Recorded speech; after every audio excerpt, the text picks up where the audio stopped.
Esporte Clube chegou a vez. Vamos lá, meus amigos, mais uma vez, o programa aqui nos estúdios Metapá, o programa Meta Esporte Clube, a Hora do Capitão, mais uma vez reunidos e, é claro, uma tendência maior que estamos já dizendo há algum tempo sobre o futebol paranaense. A nossa preocupação tem sido, e agora mais do que nunca, hoje mesmo eu estive vendo percorridos 60% de jogos, nós temos mais 15. Nós vamos discutir aí sempre com José Domingos, Eduardo e os seus alfarrábios. Gostou, Zé? Tá aqui Eduardo Vieira. Pinhão, e com dois convidados, primeiramente, quero agradecer a presença, o Ricardo Honório. O Ricardo Honório é conhecido na praça porque ele está há 29 anos cuidando do Coxanautas, ele vai contar essa história. Começou criança, hein? Olha, que bom, obrigado, cabelo hein? branco ali, Já tem foi bem juventude, recebido. acho que é o Curitiba nesses tempos. É Curitiba, é casamento, é tudo, né? E o nosso Moleta, Serginho Moleta, Meu goleiro, hein? goleiro? Oi dos bons, Eu não sabia. opa! Com esse Opa. tamanho aí. É mesmo? Goleiro dos bons. Tem uma historinha para contar sobre tem isso. muita depois. história. Tenho. Moleta, primeiro agradecendo, né? Sábado tivemos lá uma festa, foi o 12º, eu soube lá, eu fiquei sabendo. 12ª feijoada, 38 anos É Capela do São Francisco, Butantã. né? Capela São Francisco. Capela Santa Rita. Santa Rita. Santa Rita. Santa Rita. Cidade Jardim, Nossa São José dos parceira. Pinhais. Tá vendo? Aham. O Eduardo já passou lá já há algum tempo, né? Vendia peças lá naquela região. Como cresceu São José dos Pinhais? Cresceu Hein, Zé? bastante. Eu me perdi uma hora. O Hidalgo, Não, onde? eu me perdi. Eduardo, Onde que você não Isso que eu ia te perguntar, Eduardo. Onde que o Hidalgo não se perde? Eles E olha, eu vi e que ele ligou pra mim, ligou pra Ana. Estou aqui. Não, Ana mas é me assim, perdi. Hidalgo, vai assim. Mas eu prometo, Até que ele se encontrou. prometo que não vou errar mais, porque agora eu sei como fazer. Agora Fui lá sim, naquela, eu lembro. Aí eu que estava em Santa Rita, tem uma igreja lá. A igreja Aí ali me na É levaram- uma cidade. igreja, Jardim. Capela de Santa Rita. É, mas Entrada ali de me São José. perdi, não achava mais. Eu pedi para umas 6, 7 pessoas. Havia um garoto, pegou... Você tem Tem o Wise? Não tenho. O que você quer? Bom, primeiro eu quero saber que igreja que eu tenho aqui. Nem era igreja, era capela. É. Mas vocês não conhecem o Butantã? Aí veio um... Aí era um jovem, foi lá buscar o pai. Pô, não sei onde é, mas espera um pouquinho, você pega aqui a direita, 5 à esquerda, não sei o quê. Aí o filho, não, peraí, pum, pum, pum. Aí ele colocou, aí não dá para errar, né? A primeira, 400 metros à direita, eu fui. Aí liga o Zé, onde você está? Não, estou chegando, estava perdido. Mas, Ricardo, um grande abraço, obrigado pela presença. Eu até... vou iniciar uma conversinha aqui com o meu time aqui, é sobre futebol, tá? Mas nós já vamos falar muita Claro. coisa. E vocês são importantes porque é uma análise da individualidade, apesar que você acompanha o Curitiba como ninguém. E o Sérgio, além de falar do clube lá, ele vai falar mais coisas que vocês não sabem. Hein? Só o Zé está sabendo. O Sérgio Moleta já esteve como presidente do Paraná Clube. Foi presidente do Paraná. Numa Na fase época- difícil, hein? Na época de pandemia, imagine, já vamos falar. Tudo bem, Zé? Tudo bem, um abraço a você, um abraço a todos. Satisfação de estarmos novamente reunidos para conversarmos sobre futebol, sobre outros assuntos também. Com relação à presença do Moleta, é de uma alegria extraordinária e nós queremos aqui parabenizá-lo por voltar à presidência da Associação Esportiva Butantã, que ele fez um trabalho sensacional. O Arapa o substituiu muito bem, até quero aplaudi-lo, Moleta, pela iniciativa de homenagear o Arapa ontem lá, sábado ou melhor, né?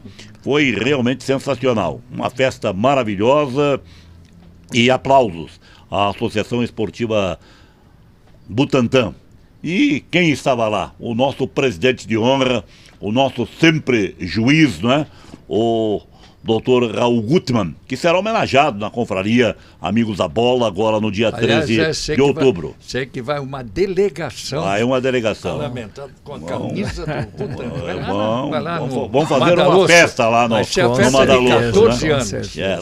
E então o doutor Moleta, ou melhor, o doutor Moleta é o Sérgio que está aqui, o doutor Gutmann, ele foi juiz de direito em várias comarcas do Paraná.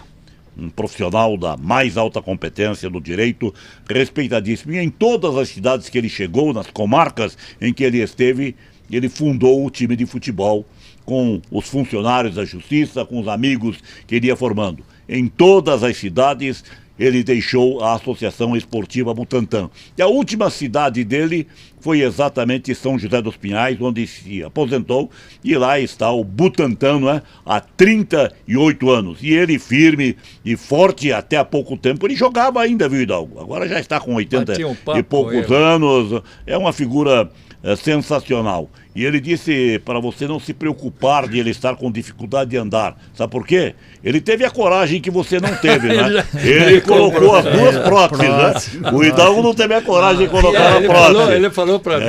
Colocou, por isso que está com dificuldade, mas está firme e forte. Parabéns ao Butantã, ao doutor Raul, pela iniciativa de formar este grupo tão sensacional. É mesmo. Tudo bem, o Eduardo já está ali, não precisamos nem dizer, ele vai contar alguma coisa. Eduardo, a galera está querendo saber. E os lances desse jogo de sábado com o Remo? Não vou deixar de fazer essa pergunta. Claro. Corretos? É ou não? O primeiro momento, não. O segundo momento, depois da intervenção do VAR, sim. O VAR que acabou fazendo com que a arbitragem não fosse degringolada. Então foi os 3 lances, todos eles, primeiro a expulsão e pênalti do Murisco. Se não fosse isso, o Curitiba teria sofrido um pênalti, não sei se marcaria ou não, mas o árbitro errou porque houve uma intervenção do jogador do Remo que impediu o Murisco. Agora, capitão, um parêntese só. O Murisco é um jogador que está no radar. Ele não vai para a seleção esse ano, com certeza. O Curitiba está ainda na Série B. Eles não vão convocar nenhum jogador de Série B. Tem sido grandes goleiros, né? Mas ele está no radar. A partir do momento que ele está no radar, um lance como esse pode prejudicá-lo. Pois, claro. Eu achei uma infantilidade dele no momento que o Curitiba precisava de todos os jogadores para vencer. Eu digo irresponsabilidade, viu, Eduardo? Eu não digo nem infantilidade, porque ele já está jogando há tempo. Não é eu mais acho que ele foi irresponsável irresponsável no lance. Dele já, né? A bola já estava na mão. Quer dizer, no máximo se joga então no chão, né? Isso que aí aqui fica é uma caracterizado crítica pedagógica, é o correto, eu estou com você.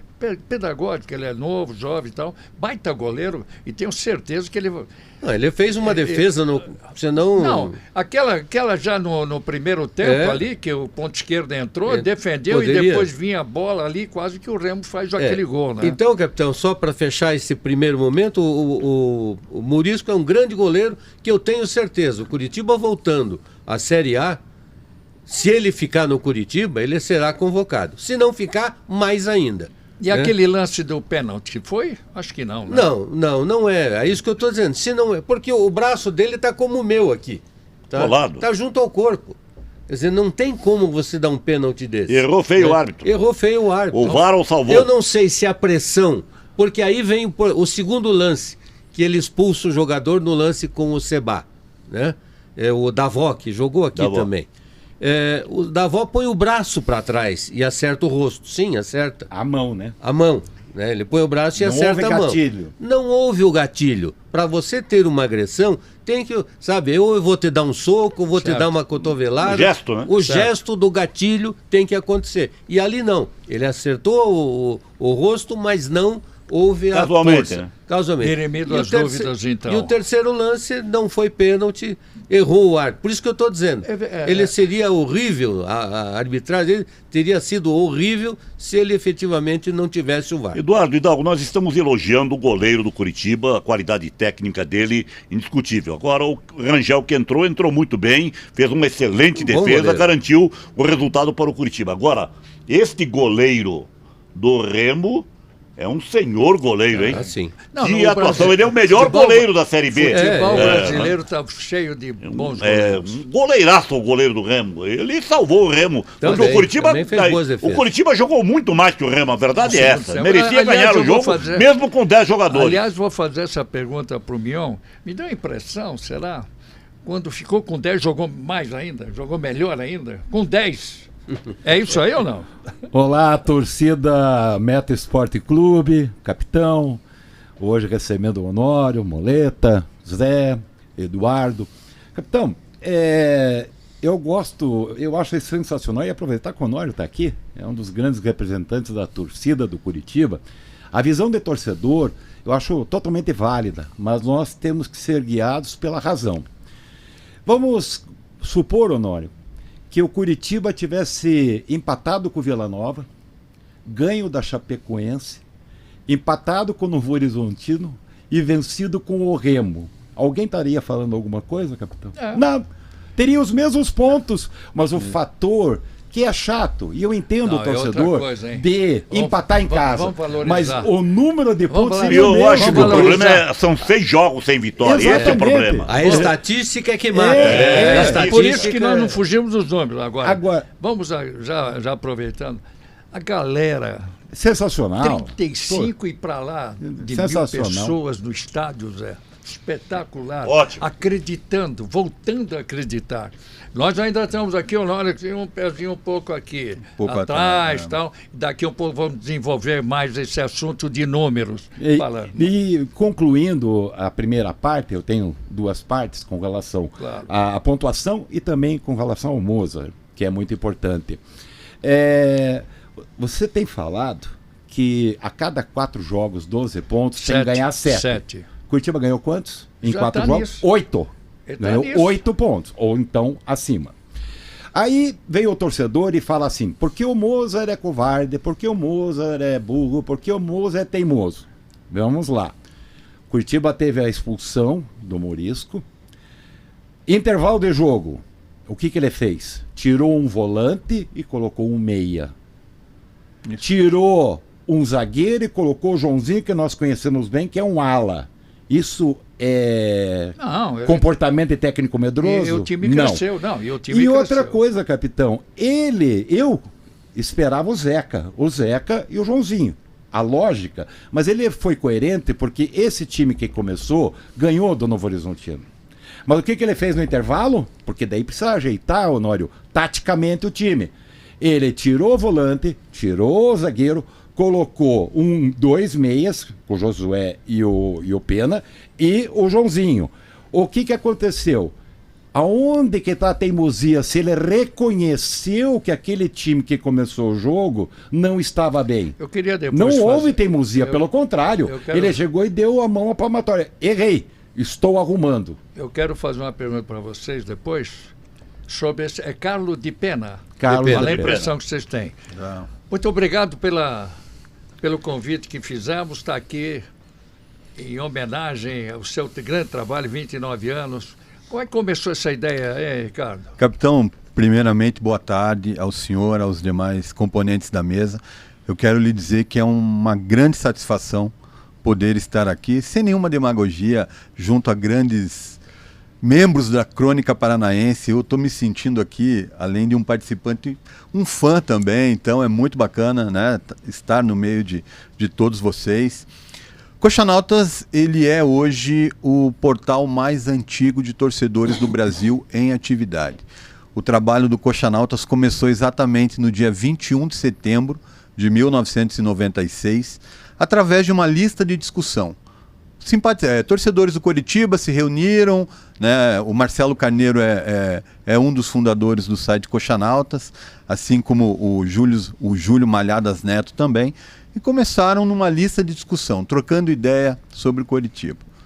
Aquilo virou um site, é o primeiro site de torcedores do Brasil, junto com o Furacão.com, e a coisa foi evoluindo. Vieram as redes sociais, hoje nós temos nosso canal no YouTube também, e agora, em 21 de setembro, nós comemoraremos 29 anos no ar, o que é um número assim muito significativo, porque a gente vê, né, que muita gente começa e desiste porque as dificuldades são imensas, né? Tem muita gente que entra achando que já vai ganhar dinheiro da noite para o dia, e na verdade a história é bem diferente, né? Hoje nós temos aí um trabalho muito sério, é um trabalho jornalístico, como o Mion falou antes da gente entrar no ar, mas acima de tudo com a essência do torcedor. Não deixamos de levar o lado torcedor para o torcedor de Coritiba. Então é um trabalho muito bacana. Hoje nós temos os nossos conteúdos em vídeo. O nosso carro-chefe são as análises de pós-jogo, né, as lives pós-jogo. E é muito bom sempre estar falando do Coritiba. Agora é óbvio, quando dá, a gente fala do futebol em geral também, porque é a paixão do brasileiro, né? É falar sobre o futebol em geral. Então é um trabalho aí que já vem há muito tempo no ar e que eu brinco com o Marcelo que, se depender de mim, enquanto eu estiver vivo, o Coxanautas vai estar no ar ainda também. Por isso que trouxemos. Muito obrigado. E fique à vontade como torcedor. Eu já queria emendar, se o senhor me permite. Fique à vontade. Já queria emendar nessa questão que o Mion falou do Mozart. Eu lembro que após o empate contra o Amazonas em casa, que ninguém esperava aquele empate, né? Isso faz tempo, né? Parece que faz tanto tempo. Faz tempo. Depois daquele empate, quando questionado na entrevista coletiva sobre o modelo de jogo do Coritiba em casa, se já estaria manjado pelos adversários, o Mozart falava que ele precisava inventar algo novo. Isso. Aliás, reinventar. Né? Aliás, foi um dos assuntos nossos. Debate nosso aqui. Um debate. Então vamos reinventar. Ele falou que o Coritiba precisa. Exato. E ele está começando a mostrar isso. Capitão, aí vem o jogo contra a Chapecoense, o Coritiba. Um resultado normal, o tamanho, a qualidade da Chapecoense. A Chapecoense está a 9 jogos invicto. E vou dizer uma coisa, G4, minha impressão é que a Chapecoense não acreditou que pudesse ganhar. É porque ela veio facilitou e recuou. Ela veio para empatar. Perfeito. Mas aí vem o jogo contra o Remo e existem coisas que, por exemplo, eu não... Assim, são as escolhas dos treinadores e nós temos que respeitar. Mas cabe a nós também questionar, né? Por exemplo, Coritiba vai para Novo Horizonte fazer um jogo difícil contra o Novo Horizontino e o João Almeida é escalado como titular para um jogo onde, teoricamente, Coritiba seria mais exigido defensivamente. Vem o jogo contra o João Almeida, faz um baita jogo lá, aí vem o jogo contra o Remo em casa.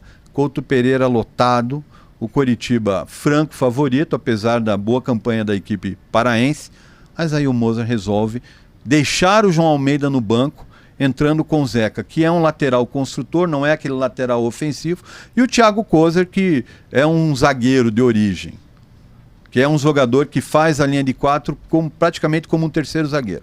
Então a pergunta que fica é, por que não entrar já com o time ofensivo? Por que teve que corrigir no intervalo? Né? Por que o João Almeida não entrou desde o início? Sabendo que o Coritiba teria que ser mais ofensivo para esse jogo. Então são só esses questionamentos. Agora, para encerrar, capitão, o trabalho do Mozart esse ano é inquestionável. O Mozart vem fazendo um grande trabalho. Eu acompanho muitas coisas que são ditas nas redes sociais, torcedor pedindo a saída do Mozart, como o Mion falou, dizendo que é retranqueiro. Eu acho que se tem algo que não se pode questionar nesse momento no Coritiba, é o trabalho do Mozart. Agora, é natural.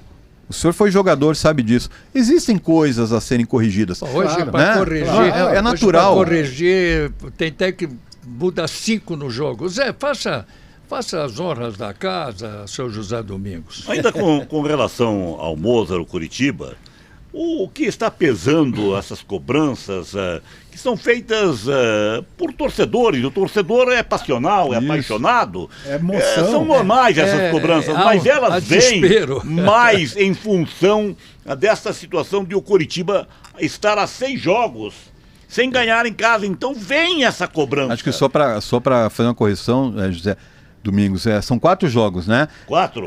Paysandu, Amazonas, Chapecoense. Mas são 6 jogos que o Coritiba não ganha, o Coritiba em casa, ele tem uma derrota para o Paysandu e tem os empates contra Novo Horizontino, Amazonas, Chapecoense e agora o Remo. Então são dos... Tá certo, não são 6 jogos. São 4 jogos agora. Venceu o Vila Nova, tá certo. o Novo Horizontino. 4 jogos. Né? E aí tá lá, hein? Imagina se ganhasse 4 jogos. Então isso aqui está pesando um pouco na cobrança do torcedor, né? Nós vamos tirar essa... O torcedor faz cobrança. Em casa né? Mas a campanha é boa, né? O torcedor vai ao estádio, entra lá, assiste, lota. Agora pode ganhar de 5 Novo Horizontino lá fora, pode. Mas se empatar em casa, pro torcedor dói. O torcedor não pode perder a esperança do que ele está vendo e não acredita. Então cabe... essas conversas, porque nós não vamos entrar numa pilha dessa, não é? Capitão, só para não fugir muito senão o convidado aqui tem a palavra.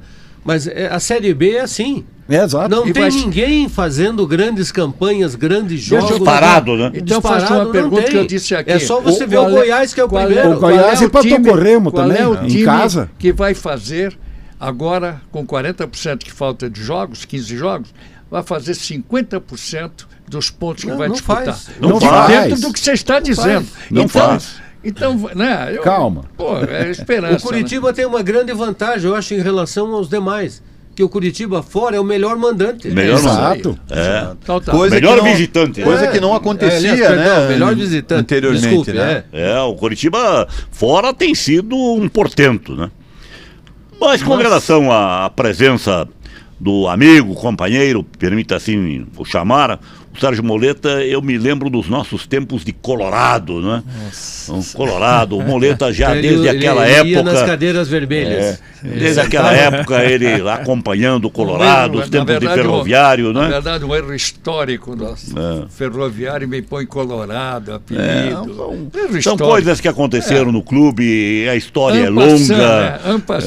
Eu tenho essa tranquilidade, eu fui um dos que acompanhei o doutor Najib Shed, que foi contra a denominação Colorado, ele queria que fosse mantido o Ferroviário, que não fosse feita uma fusão e sim apenas uma agregação de patrimônios, porque o Britânia e o Palestra já estavam praticamente fora, então era só acertar e manter o Ferroviário, que tinha uma grande torcida. O Moleta acompanhou tudo isso, sabe dessa história também. Mas o Moleta trabalhou muito no Colorado, teve grandes momentos e numa fase dificílima do Paraná Clube, ele foi lá, assumiu a presidência, procurou fazer o que é possível e impossível. 2021. Em 21. Covid, aquele problema, pandemia. Enfrentou momentos difíceis lá, mas conseguiu corresponder à expectativa, um grande dirigente, não é? Então o Paraná deve muito ao Sérgio Moleta. O Paraná e o futebol do estado, porque ele é um grande desportista, não é? E tem um trabalho extraordinário. E o Sérgio Moleta é ligado a São José dos Pinhais, e ele é um apaixonado de futebol, foi goleiro de equipes amadoras, né? E foi dirigente de equipes de São José dos Pinhais e há anos está aí com o Dr. Raul Gutmann no Butantã. É um companheiro notável, entendedor profundo das coisas do futebol, como dirigente, como torcedor e como observador. É um analista do futebol e ele vai entrar no nosso papo aqui de bola. Sérgio, prazer em tê-lo conosco. Obrigado, Zé, obrigado, capitão, aos amigos, né, conhecendo participantes da mesa. Agradecer pela oportunidade, é um privilégio estar aqui, né? Para quem, na época que o Zé fala de Colorado, como piá, eu fui lá na Vila assistir o Ferroviário. Ferroviário. Tive o prazer de assistir Fragoso, Madureira, essa turma toda, Paulista, e depois com o Fragoso vim bater uma bolinha junto lá na época de Arcipar, lá em São José, do Galdino Rara. Cheguei aqui, que era de um grupo. Arcipar de um dos grandes dirigentes do nosso clube também, né? Coricaf era o clássico, quando cheguei aqui era isso. A década de 70 ela veio forte, né? O Colorado era sempre batendo, e difícil tirar título, né, do Coxa, né? Mas foi uma época interessante, né? Há uns questionamentos nessa fusão, realmente, né? Porque se mantém, ou se mantivesse Ferroviário, nós teríamos uma outra história também, né? Mas são histórias, né? E falando de goleiro, né? Na oportunidade a gente daí começou a jogar também na Suburbana, lá em São José, e com esse tamanho aqui, eu chegava no vestiário, né, as camisas todas eram ali distribuídas, cheguei a jogar com o Pescuma, né, jogou lá junto com a gente na Arcipar, em São José, na Liga, e aí sobrava uma camisa, né, camisa de goleiro, menos de 1,70 m, eu olhava no Cláudio dos Santos, né, me inspirava no Cláudio, né, e tinha admiração por todos, Célio Maciel e outros. O Célio tinha 1,72 m de altura, e foi um dos maiores goleiros do Curitiba. E aí, como eu gostava e queria sair na fotografia, eu aproveitava a roupa que eu estava ali, né? Mas agradeço as palavras, né? E faço disso, né, um dado mais cômico, né, em relação à participação. Mas a vida da gente, né, graças a Deus, no meio esportivo sempre gostei. Fui quantas vezes, né, ver o Hidalgo também jogar, né? E daí estar aqui conversando, né? Pra gente é aquele privilégio. Prazer, né? Assim como com essa altura aqui jogando de goleiro, você citou o nome de um ex-aluno meu e muito meu amigo, né? O Júlio Malhadas, né? Com aquele tamanho, ele foi goleiro meu da seleção de futsal do Cefete, antigo Cefete. Ele foi goleiro do... O Sérgio também é professor, né? Então, e aí, né, gente boa, né? Falando agora dentro de toda essa... Aproveitando aqui, capitão, né? De toda essa questão das redes sociais, do Coxanauta, logo depois, o meu trabalho de mestrado trabalhou em cima do tema, né, das redes sociais, assim, e dos times que tinham suas páginas e tal. Então, um pouquinho da história, né? Vou aproveitar depois, porque como o Paraná pode retornar? É uma grande pergunta aqui, né, Honório? Vamos lá, a pergunta que não quer calar, né? Ontem, olha, essa rodada... Aguarde novidades. Olha, é claro, o eu estou sabendo. Está trabalhando, hein? Olha aqui. O Atlético ganhou, gente. Fora de casa. Não tomou gol, ganhou já. Olha aí. Fora de casa. Ganhou fora. Fora de casa. Ganhou do CRB, hein? Olha como é que é. Estava brigando ali no G4. O Operário ganhou do Paysandu. Ganhou do Paysandu em Belém do Pará. Fora de casa. E o Curitiba também empatou, para mim foi um bom resultado pela média que tem. É uma rodada que a gente pode até dizer a respeito. Vitoriosa por times paranaenses. Eu também acho. O Curitiba andou perdendo jogadores para o próximo jogo, não é verdade? Tem 3 jogadores Tem fora 3 jogadores. para a próxima partida. Cara. Claro que para o Curitiba ainda falta ali à frente um pouco mais de... Esse calo de pena, vai, fala. Pois só para matar os 3 jogadores o Curitiba não vai ter frente ao Operário. O Pedro Murisco, que foi expulso. Certo.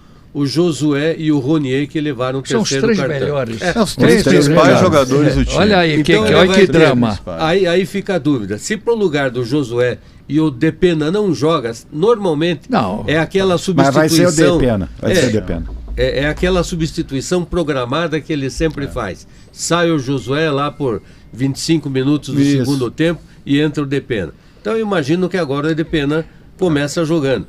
Salvo se ele for querer jogar mais retrancado e botar o Alisson. Agora que conclusão... Mas eu acho que o Depena é o melhor jogador ali para dar mais qualidade. Senão ele perde muito. Os 2 postes ali, o Jaci e o Michael, estão no jogo, o Zeca tá por ali e tal, até o meio campo. Esse problema, né? Problema de jogada... E o Joãozinho jogando muito, hein? Joãozinho, o ala muito bom jogador. O problema é a construção da jogada do meio para frente. E o Curitiba já deveria ter. Então é o seguinte, o Cleison, Cleison, né? Cleison. O Cleison é um jogador que em outras ocasiões sempre mostrou um jogador ofensivo, importante tecnicamente e taticamente. No Curitiba não acertou Mas tem ainda, isso. Por que não muda ele para o outro lado? Talvez porque lá no outro lado ele tem o Ronier. Não tem, mas não vai jogar nessa. Que reinvenção? Vamos reinventar como? Ele pode ter a oportunidade, quem sabe, de fazer uma mudança, o tal do reinventar. Ele pode colocar ele tem o Everaldo, eu não sei, eu vi uma vez ou outra, que é uma forma diferente de jogar. Esse Yuri... Eu tenho uma opinião sobre o Curitiba com relação aos atacantes. O De La Torre, no ano passado, o Mion pode precisar com mais detalhes. Fez gols O Mion fez muito. O De La Torre fez muitos gols. 16 gols. Da Série B. 9 gols, foi artilheiro da Série B. É incrível. No Curitiba, eu acho ele com falta de confiança. Isso. Ele pega a bola em direção do gol. Ao invés dele arrematar, o que ele faz? Ele toca para o lado. Ele está sem confiança. E ele criando essa confiança, porque ele cria as oportunidades. O reflexo disso eu queria discutir com o torcedor. Me parece isso. Eu acho que a questão do Curitiba, quando o senhor fala, capitão, de construção, né? eu acho que o time até o constrói. O Josué, por exemplo, poderia ter os números ainda melhores se os atacantes aproveitassem as oportunidades que ele concede. Agora, a questão para mim é individual. O senhor sabe muito melhor do que eu disso. Tem jogadores que não encaixam em determinados clubes. O De La Torre é um caso, o Gustavo Coutinho é outro. São jogadores que têm bons números na carreira. Também, né? Agora o Cleison, Zé Domingos, eu entendo o seguinte. O Cleison é um jogador que a carreira dele, ele sempre foi um jogador habilidoso, jogador de lado, e que usava a jogada individual. No Coritiba ele não usa, ele não tenta um drible, ele não tenta... Eu estou achando estranho, porque eu vi ele jogar no Cuiabá. Eu vi ele jogar no Cuiabá e bem. É um jogador habilidoso. Ele recebe e toca para trás. Eu achei que era um reforço para o Coritiba, mas ele não se deu bem. Acho que está faltando confiança. No caso do De La Torre, é o seguinte, é um jogador que vem trabalhando com o Mozart já há algum tempo. O Mozart conhece ele, né? E eu até alguém ia dizer, mas pô, esse cara tem que tirar. Se eu entendo até que o Mozart está fazendo certo, quer dizer, mantendo o jogador, porque é um jogador da confiança dele. Ele sabe o que o jogador... Só que não está dando certo. Você imagina, hein, Mignon, Ricardo, o Léo Gamalho... Hoje e tá jogando. Capitão, eu tenho assim minhas dúvidas, porque no esquema do Mozart ele talvez não encaixasse, sozinho. porque ele não é um jogador combativo na frente, né? O Coritiba teria que construir para o Léo Gamalho, né? Eu acho que eu sou um pouco contra essa questão de repatriar jogadores. Ele teve a boa fase. Não quero repatriar, eu só estou falando que falta um jogador. Falta. Ele tem um jogador que decide. Ele é lento, não sei o que, faz gols. Ele arruma a jogada para fazer esse gols. Esse rapaz que o Coritiba trouxe agora, o Rodrigo Rodrigues, que inclusive passou pelo Paraná Clube, eu não vejo ele superior, por exemplo, ao De La Torre e ao Gustavo Coutinho. Há muita crítica. Inclusive, um jogador que tem números na carreira inferiores aos dois. Eu não posso falar que eu não lembro desse desse rapaz. Mas vem num bom momento, talvez, e é uma alternativa para a posição. Eu até achei que ele entraria com o Rodrigo no segundo tempo, mas eu acho que em função até a expulsão, estava jogando com 10. E as substituições que ele teve que fazer, ele acabou... E não esqueça que ele está 2 meses sem jogar. E ele preferiu o Gustavo Coutinho, que já conhece o esquema. Já sabe como ele gosta de trabalhar. Então, você colocar um Rodrigo Rodrigues... Está melhor adaptado também, né? Exato, o time com um a menos. O time tendo que combater mais na frente. E mesmo assim, o Coritiba foi muito superior ao Remo. Mesmo assim, o Coritiba poderia ter ganho a partida. Incrível, né? O Coritiba foi o dono do jogo. Eu não entendo. Só se defendeu. O Coritiba peca pela ausência do tiro certeiro, né? O famoso último chute.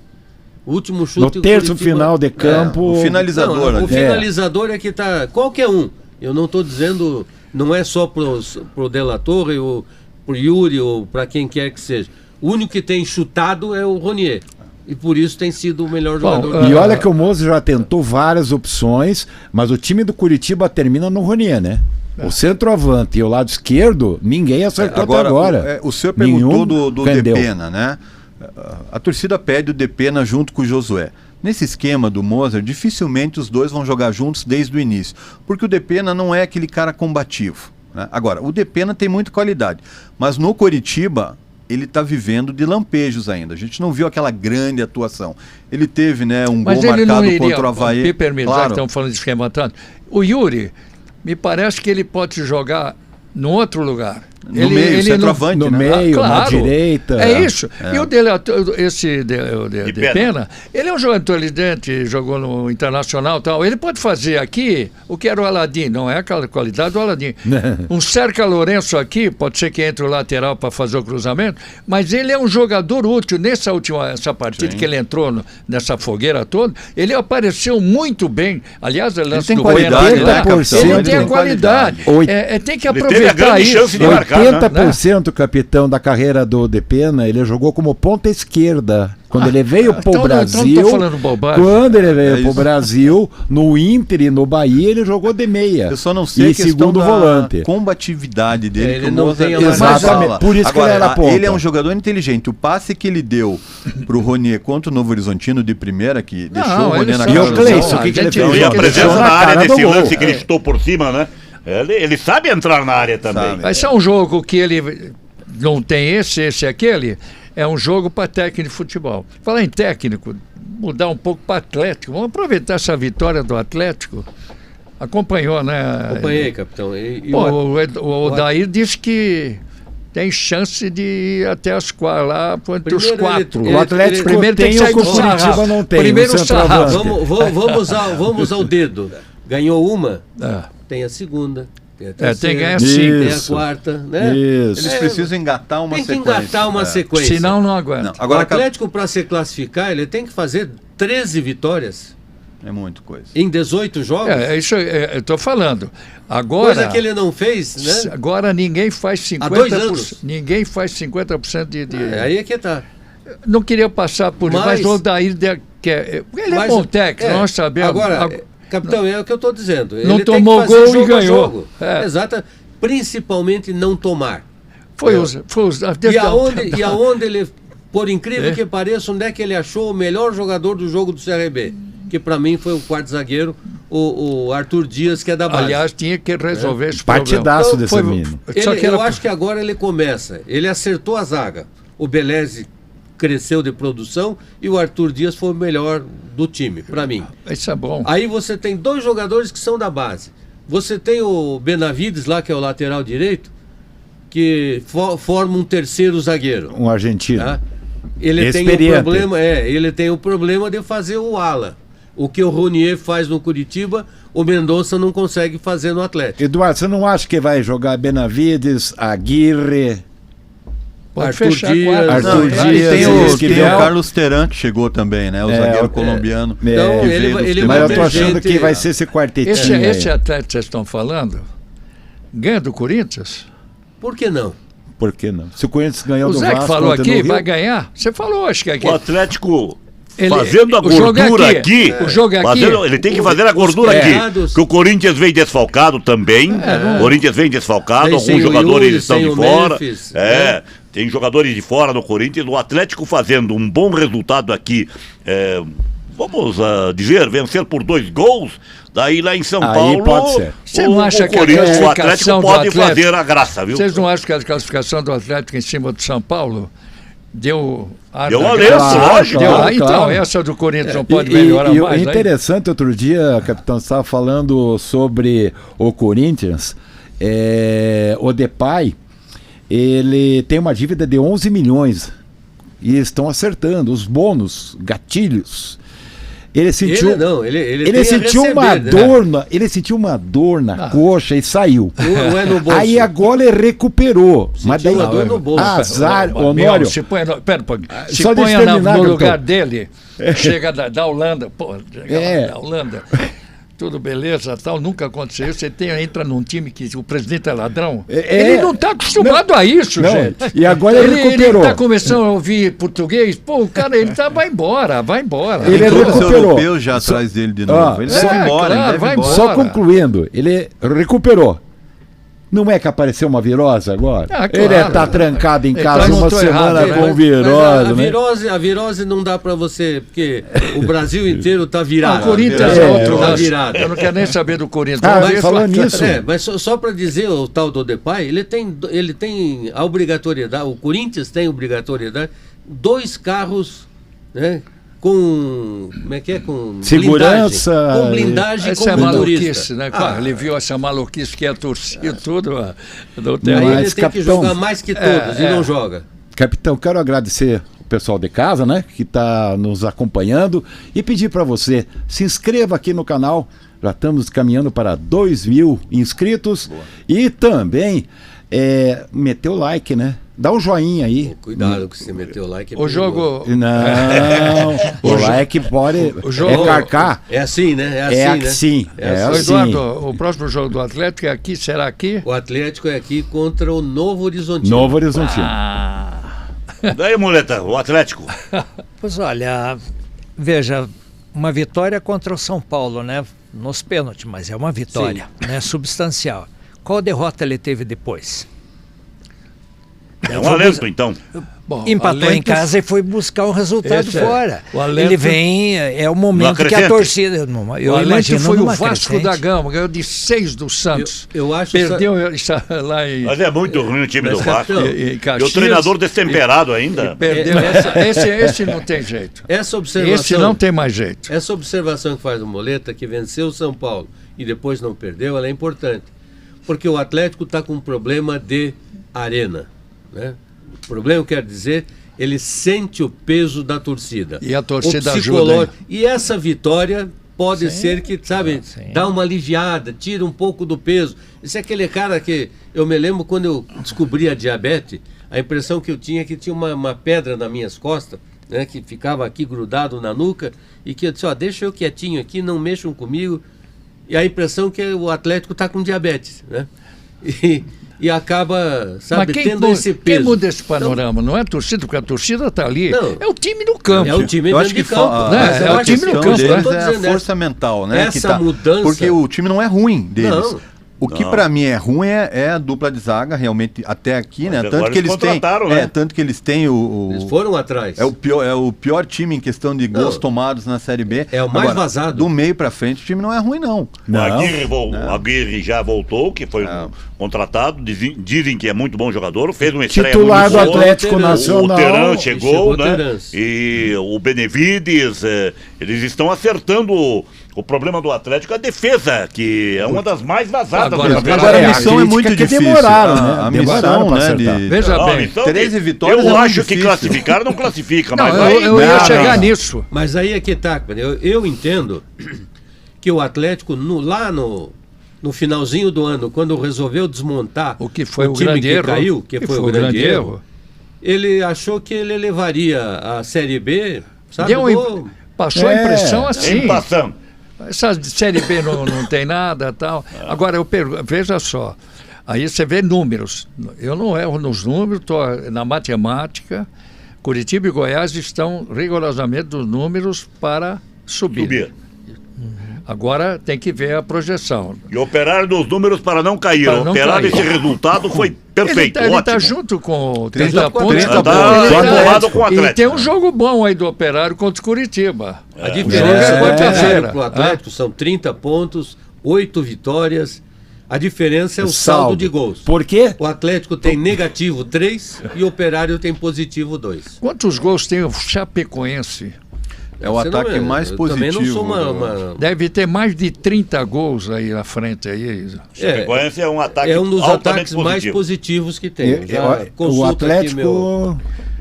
Capitão, a Chapecoense, ela tem 34 gols marcados e 20 sofridos. Comparando com o Coritiba, a Chapecoense tem 10 gols a mais que o Coritiba. Com um saldo bom, né? Chapecoense é uma campanha, Hidalgo é sério candidato. Porque eu ainda acho que o Curitiba em ascensão também, hein? Eu escrevi isso hoje, eu vou ficar atento nesses próximos jogos, porque na 10ª rodada, ali onde o vento encosta o cisco, ali onde vai ser definido, que os 8 últimos jogos é uma correria. Aliás, caberia aqui, Zé, Honório e meu caro Sérgio com o Eduardo e o Mion, uma presença da Federação Paranaense de Futebol na arbitragem, no Rio de Janeiro, se fazer presente. Olha, Eduardo, o VAR nesse jogo de sábado, ele foi espetacular. Eu estou mais pelo VAR do que para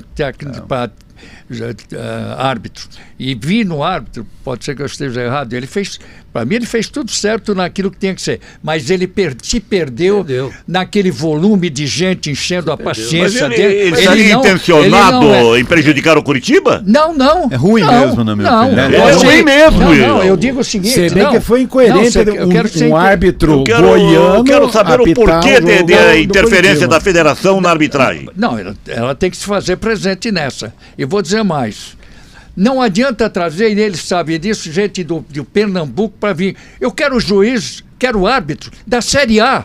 Claro. O Curitiba tem que pedir Série A. E não vem. É isso que eu quero dizer. Eu não estou querendo vantagem. O Curitiba está na Série B, eu nunca fui de ter vantagem em campo. Esse é o problema. A gente entende, espera um pouquinho. Eu não gostei. O árbitro correto, primeira coisa que eu fiz aqui com o Eduardo... Ele foi salvo pelo VAR.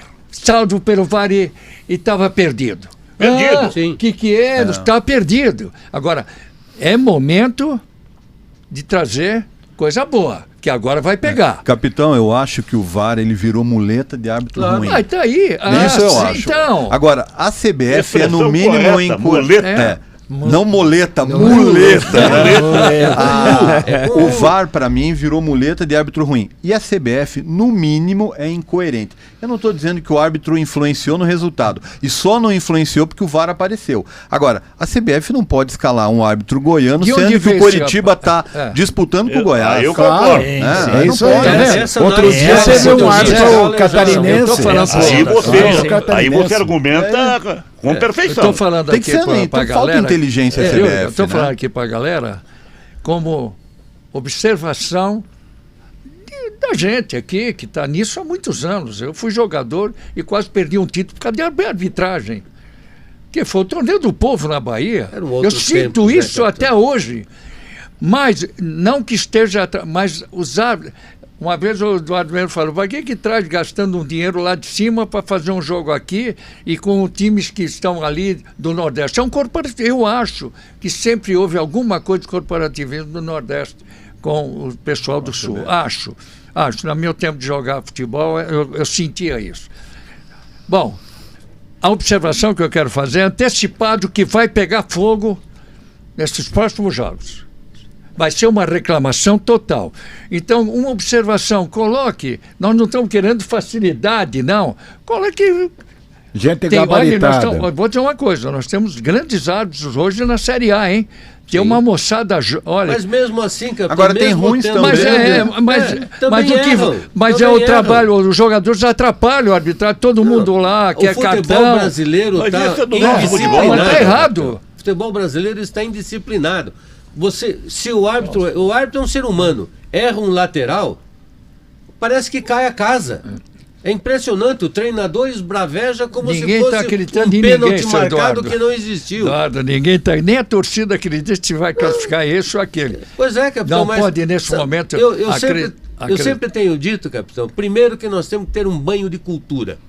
Há necessidade no futebol de ter um pouquinho mais de cultura esportiva. Saber aceitar um pouco mais o resultado. Bom, você fala isso da torcida. Agora, no campo, essa cultura estou falando de quem está dentro do campo. Claro. Precisa chegar no campo essa cultura. Que é isso? É isso que o Eduardo está colocando. Tem que dar uma podada nos técnicos também, né? O torcedor não vai mudar. Isso é da torcida. A falta que ele vê a favor dele, ele acha que contra. A primeira coisa que eu cheguei aqui e falei, Eduardo, para mim, correto o árbitro nas atitudes. Aí...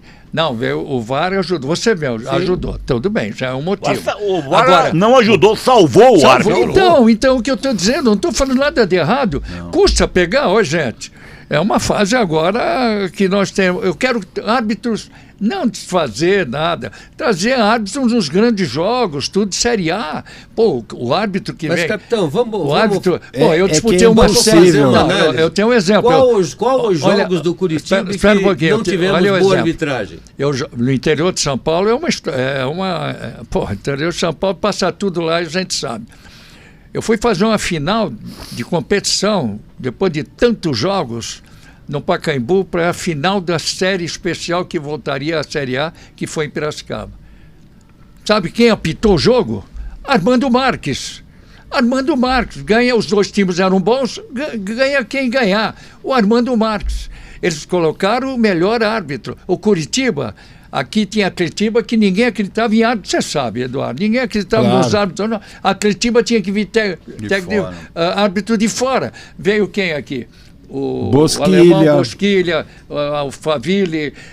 No meu tempo de comissão de arbitragem, nunca veio árbitro de fora, capitão. Não, mas eu joguei contra o... Você jogou, eu estou dizendo, eu fiquei na federação de 79... Não, estou dizendo, o meu foi até 79 a quase aqui até tinha 2000. O Arnaldo, tinha os caras, tinha os bons... Aí você tem segurança. E na hora do TOS era assim, não vai ficar com dó deles, tem que jogar muito. Já brigava lá, mas era...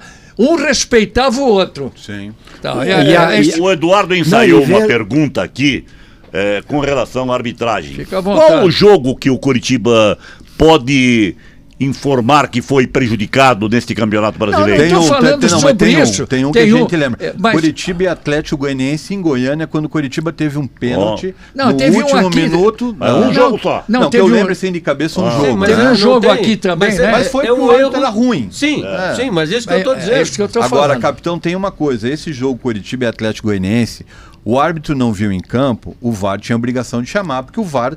Agora, Exatamente. se o cara já era ruim no campo e vai operar o VAR, não vai mudar muita coisa. Eu vou te falar. Tem árbitros que eram ruins no campo e estão operando o VAR. Tem laboratório, viu? Tem laboratório. Sentadinho na cadeira é bem mais fácil apitar. Mas mesmo assim o cara continua sendo ruim. Não, e o VAR ele pode direcionar a diferença, partida, a única coisa que eu acho é o seguinte, o VAR virou uma muleta, como você falou, concordo plenamente, e que no VAR é muito mais... Tem alguns árbitros que não têm a devida experiência de campo. Fica bobalhado, ele fica bobalhado. Então ele vê uma bola que bate na mão ou um empurrão de um jogador. Não houve intensidade, não houve... Pô, teve um jogo aqui do Maringá que o cara foi puxado pela camisa. Isso, lembro. Né? Contra o Atlético Mineiro, se a camisa não é boa, o cara tinha saído com a metade da camisa. Quer dizer... Então não tem, mas não houve intensidade. Meu Deus do céu. Mas tem Eduardo, me permita uma coisa. Esse pênalti que o árbitro deu pro Coritiba contra o Remo, que o VAR chamou ele para analisar. Nenhuma das câmeras... Não deu para ver. Não dava para ver. Então o que devia prevalecer? A decisão de campo. Se na câmera ele não conseguiu saber se foi pênalti ou não, ele deu no campo, então tinha que prevalecer. Então o VAR, às vezes, ele interfere de maneira negativa, na minha opinião. Aqui, nós estávamos assistindo o jogo e estávamos conversando por WhatsApp. Na hora ele me perguntou, foi pênalti? Eu falei, não. Isso na televisão. Outra coisa. Eu concordei. A bola foi para fora. Sabe por que o braço está grudado? Não. Agora tem uma regra. Não é regra. Não, eu vi. Porque ele apitou antes, provavelmente. É isso aí. Porque quando ele apita o pênalti, a bola bate aqui. Pronto, ali ele apitou o pênalti. Aí a bola sai. Porque ele está com o braço aqui. Se não batesse na mão, ia bater no peito do jogador. Acho que o árbitro que não entende de arbitragem, por isso, olha, ele está certo. Tem uma nova lei aí, sei lá, que tem muito tempo, ele apitou nova orientação. E todo mundo queria escanteio. Não tem escanteio. Não ouvi isso. Os próprios jogadores que estão pedindo escanteio. A torcida estava esperando escanteio, então deu escanteio. Então, como ele apitou o pênalti, ele apitou acabou o lance. Aí ele foi obrigado a voltar atrás e dizer que não houve o pênalti. O jogo recomeça com bola aí. Arbitragem, teve ontem um árbitro paranaense jovem, Lucas Casagrande, que é muito bom. Estou falando da arbitragem. Rapaz de 24 anos, advogado. Não, tinha lance que qualquer um dá falta. Vamos embora, vamos jogar. Que moral, que personalidade. O nome dele é Lucas Casagrande. Estamos aí ganhando um árbitro por falar nisso. Gostei. Era São Paulo e Galo. Apitou muito bem. Apitou muito bem. Personalidade total, hein? Jovem, muito bem. É um assunto que já agora são 15 rodadas e vamos viver intensamente. E aí? Paraná? E o Paraná? Nós queremos saber do Paraná. Quando é que nós vamos defender esse Paraná, hein, Sérgio? Olha, o Zé tá animado, hein? Nós estamos na expectativa, né? As fases estão sendo superadas, né? Temos um investidor com proposta. Existe mesmo, né? Existe a proposta, sim. Chegou-se a proposta onde o investidor... Me permita mais uma pergunta que eu tenho interesse para ver isso. Para que o investidor entrasse, ele tem que ter um patrimônio. A sede da Kennedy, como é que está? Olha, isso que eu quero entrar. Faz parte das negociações, né? Houve um momento que a sede, né? Eu vou passar algumas informações, não acompanho direto. Estou no conselho, né? Ela fez parte de uma das propostas, mas o investidor e os credores entraram num acordo. Importante falar dos credores que entraram no acordo. Esse é o detalhe mais importante que existe, é esse. Exatamente, Zé. Porque houve propostas, mas os credores se sentiram que não estavam contemplados. Claro que os credores querem tirar o melhor, a gente entende isso, né? Como também o investidor, ele ele quer tocar, ele quer ter as garantias. Chegaram num acordo e esse acordo agora ele passou para outra fase, né, que está com a Justiça aguardando o momento. A expectativa é que num espaço, a gente não dá para... O Paraná hoje, ele é uma recuperação, ele está na recuperação jurídica e depende da Justiça. O Paraná hoje não consegue montar um time... Por isso sem não dizer, participar da Copa. Sem dizer de onde vêm os recursos. Se ele não tem os recursos, mas vai dar bilheteria. Ele não pode trabalhar sobre essa hipótese para não acumular novas dívidas. O Paraná teve cada coisa. O Paraná está na recuperação judicial. Sim. É uma fase complicada, é uma fase difícil. O Eduardo enfocou aqui. Por que o Paraná não vai disputar essa Copa? É Copa Paraná. Copa Mas Federação Paranaense de Futebol. É perfeitamente justificável a atitude dos dirigentes do Paraná. Não tem nem tempo. É apenas uma vaga na Copa do Brasil do ano que vem. E o time tem que ser campeão para ganhar essa vaga. E o Paraná teria recursos para montar uma equipe e ganhar um título? Não teria. Concordo. Só gastaria. Então... justamente, eu acho que foi uma decisão perfeita para o Paraná procurar, e vamos ser claros, nós paranistas, a recuperação do Paraná não é para amanhã, depois de amanhã, vai anos isto. Paraná, para voltar a uma posição razoável, no mínimo 3, 4 anos. Vamos ser claros, justos, vamos esperar que o Paraná faça um bom campeonato estadual e volte à primeira divisão. Esse é o primeiro detalhe, o primeiro passo. Onde eu vou me aprofundar, a gente sempre fora disso, porque o que vale é a bola na rede, é o campo. Mas o último presidente, ou o último deles, antes do Sérgio, sabe mais do que nós, o cara ficou numa pendenga judicial, o clube, e dentro daquele acordo... Leonardo de Oliveira. Ele, cidadão, ganhava 25... Ele era presidente e ao mesmo tempo ganhava 25 mil para cuidar da... Mas não foi ele que se intitulou. Ele foi escalado para isso. Ele pegou 25 mil como presidente. Ele não poderia ajudar o clube? Pô, Zé, ninguém vai para a bancarrota como foi o Paraná. Você não tem essas coisas erradas que aconteceram. 25? Né? Você acha muito por mês? Você acha muito? Pô, para ele era muito. Eu acho.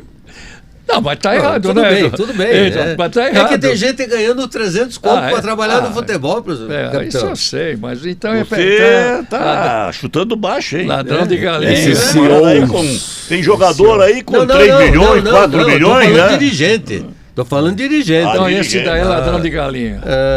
Tá aí, ó. Quanto ganha a federação? O presidente da federação recebe da CBF mais de 150 mil por mês. A bancarrota, o Paraná. Fora as vantagens. Bom, eu sempre discuti com o Zé por que tiraram o nome de Ferroviário. Era forte esse nome. Muito forte. O clássico do futebol paranaense durante anos não era o Atletiba.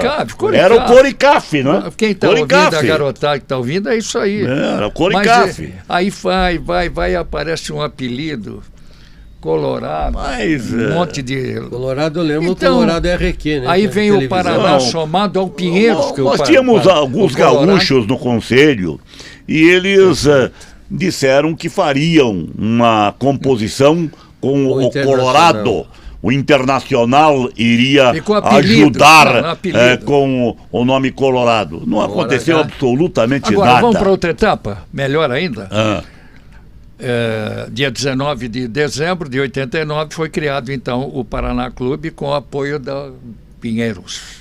Com toda a estrutura, caramba, porque o Colorado estava quebrado. Opa, pare aí. Estava colorado, não? Não, senhor. Quem tinha dinheiro na época da fusão era o Colorado. Dinheiro em caixa. Será? Dinheiro em caixa. Sabe por quê? Ele deve saber. Havia acontecido um bingo uma semana antes e o bingo lotou a Vila Capanema, aqueles bingos que faziam nos estádios, e o Colorado ganhou uma grana uma grana. Mas o Pinheiros... Quando da fusão, dinheiro em caixa, tinha o Colorado. Então tá agora, patrimonialmente o Pinheiros, lógico, disparado. Disparado. Peraí, o Colorado saiu de... tinha uma na época foi anunciado que o Paraná seria o maior clube do Brasil.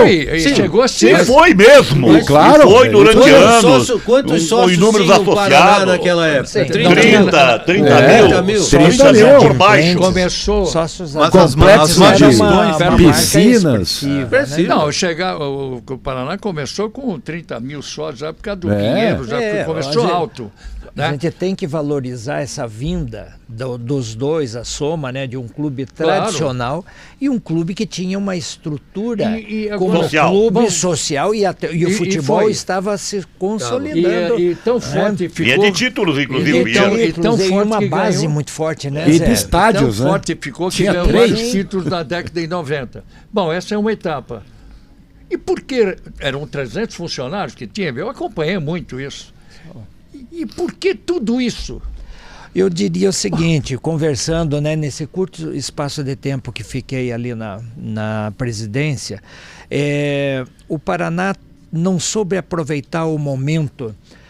A década de 90, como clube, se você olhar como clube, tira o futebol só, como clube, várias atividades que o Paraná ofertava, a sociedade começou no particular, vamos dizer, piscina, academia, o próprio salão. O salão foi se deteriorando, né? E a sociedade começou a encontrar outras. Vamos dar um exemplo aqui do Clube Curitibano. Tivemos recentemente aqui no programa uma pessoa aqui. O Clube Curitibano hoje, ele é uma referência de uma organização sem fins lucrativos que ele é gerido como se fosse uma empresa. Isso é bonito. Né? Então tem lucro. E nós não estamos falando de um clube que tem arquibancada, sócio-torcedor. Nós estamos falando de um clube hoje que dá lucro. Então um CEO, quando assume um clube desses, como tem o Sujipa, como tem o Pinheiros, como tem tantos outros clubes sociais. Mas futebol, quando tem futebol, Moleta é outra história. Mas aí o futebol tem que ser a parte, Zé. Agora o clube não vive só com arquibancada, não vive só com isso. Eu acho que houve também, sabe assim, um deslumbre, né? E passaram a gastar o que não podiam. Depois que você vem com o primeiro título, queriam ser campeão, e custou caro. Os títulos do Paraná custaram muito caro. Vamos aumentar um pouco mais. Estamos na parte final, né, Davi? Estamos na parte final. Nós estamos falando do Paraná. Honório, e o nosso glorioso, que vendeu tudo, estava pepinado, entrou SAF. Isso fruto coisa de, também que, fruto de má gestões. Coisa que tem que ser dita também, fruto de má gestões. A grande questão não foi para mim, e eu fui um dos partidários da transformação do Coritiba em SAF. O problema foi a SAF confiar em pessoas erradas no começo da gestão. As más contratações na administração e na tentando consertar ainda coisas que foram feitas erradas desde o começo. Agora, tem muito erro ainda, capitão. Tem muita coisa. Surgiu, né, nas redes sociais os problemas em relação aos bares e lanchonetes do Couto Pereira no último jogo. Foi um absurdo.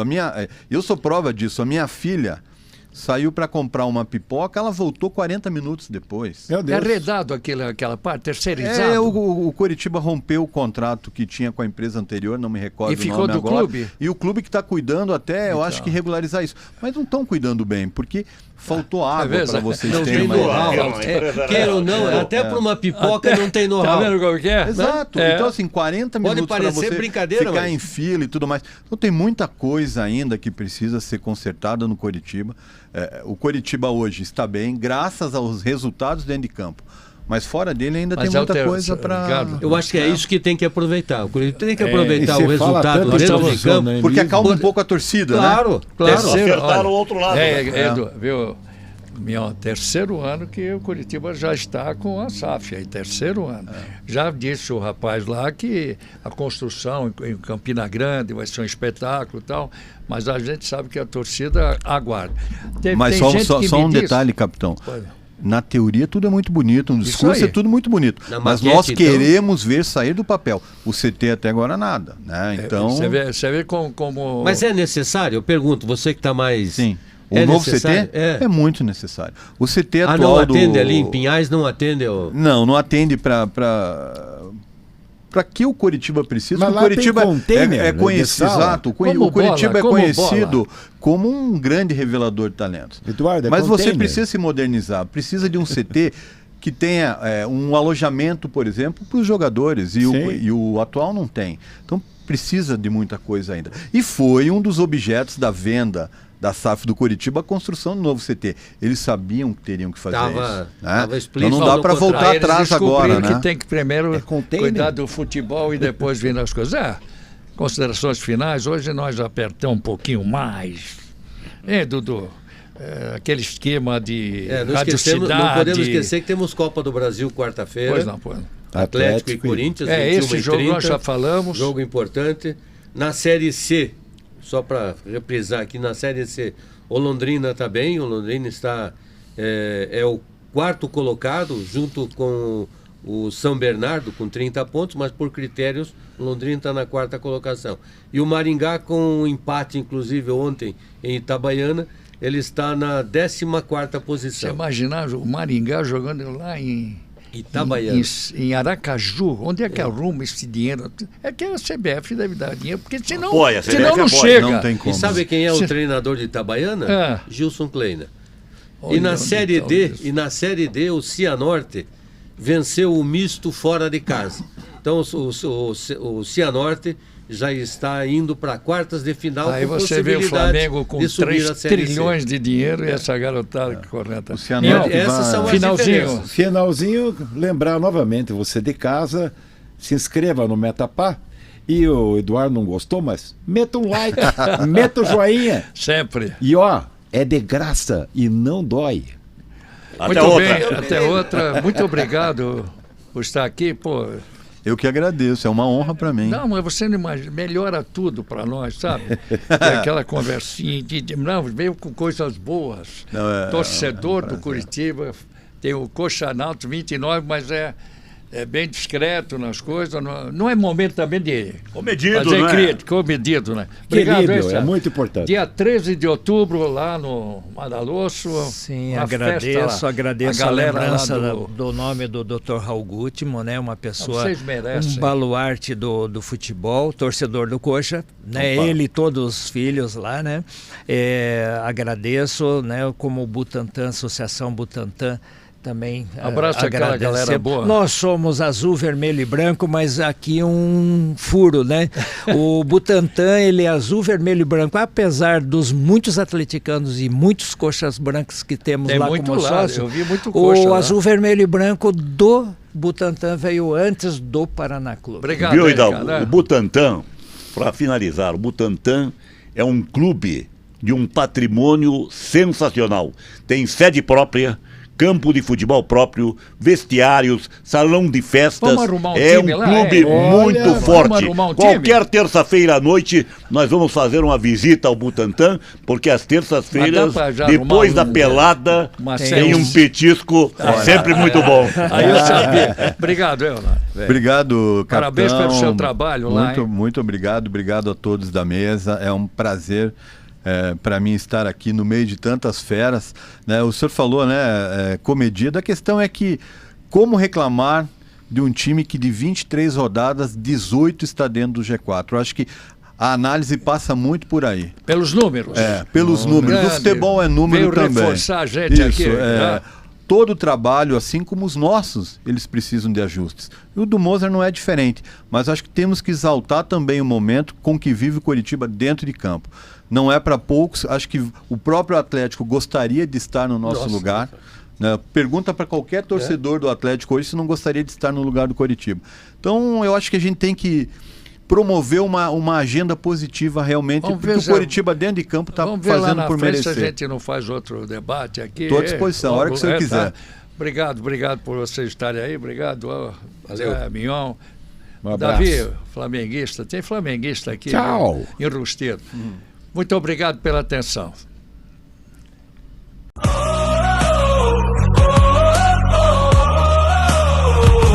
Esporte Clube chegou a festa.